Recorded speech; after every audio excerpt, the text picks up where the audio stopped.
بكم إلى نشرة أحوال الطقس المرتقبة اليوم الغد، والتي نستهلها بتفاصيل الوضعية الجوية المرتقبة خلال الصباح، حيث الأجواء عموما مستقرة صافية إلى مغشى جزئيا على المناطق الجنوبية، في حين تشهد المناطق الشمالية من الوطن اضطرابات جوية نشيطة الفعالية على المدن الشمالية الشرقية الوسطى وحتى الغربية. خلال المساء ظهيرة هذا الخميس بإذن الله الأجواء أيضا تبقى ممطرة بالنسبة للسواحل، أيضا بالمناطق الداخلية الغربية وصولا إلى مدن الثورة بمنطقة بشار سماء غائمة وممطرة أيضا مرفوقة برعود منعزلة على أقصى الجنوب الجزائري. أجواء صافية تماما مغشى جزئيا على باقي ولايات الجنوب مع تسجيل لتطاير الرمال على أغلب المناطق الصحراوية. فيما يخص درجات الحرارة المسجلة خلال الصباح بإذن الله ستصل إلى 18 درجة بمنطقة تندوف، 27 على عين صالح، 15 درجة بشمال الصحراء على غرداية، على بسكرة أيضا 9 درجات فقط بالجلفة نسجل، 13 بقسنطينة سطيف كالمة بسة،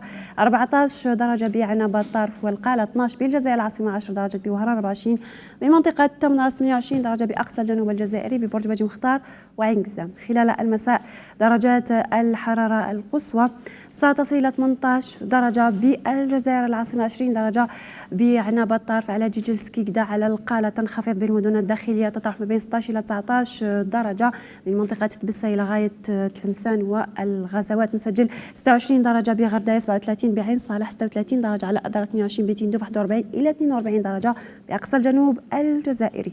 بالنسبة لحالة البحر سيكون البحر دائما قليل الاضطراب على طول الشريط الساحلي، رياح مختلفة الاتجاهات وسرعتها تتراوح ما بين 20 إلى 30 كيلومتر في الساعة. نختم النشرة بها المعلومات الفلكية، وقت شروق وغروب الشمس بها الجزائر العاصمة وضواحيها. شكرا لكم على المتابعة، إلى اللقاء.